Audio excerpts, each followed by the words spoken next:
Happy day and welcome to the Susan&SoullasHomestead. Please like, subscribe, hit that notification buttons. But that is the funniest looking bird I've ever seen.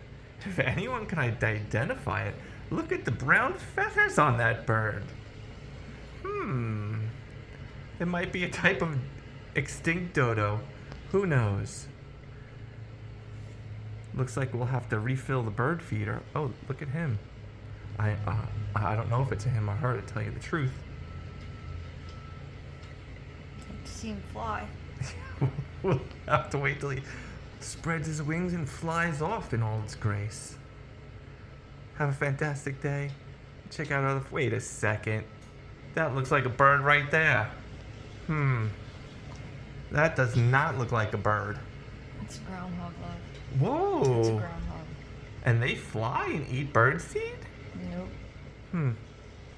They do here at the Susan&SoullasHomestead.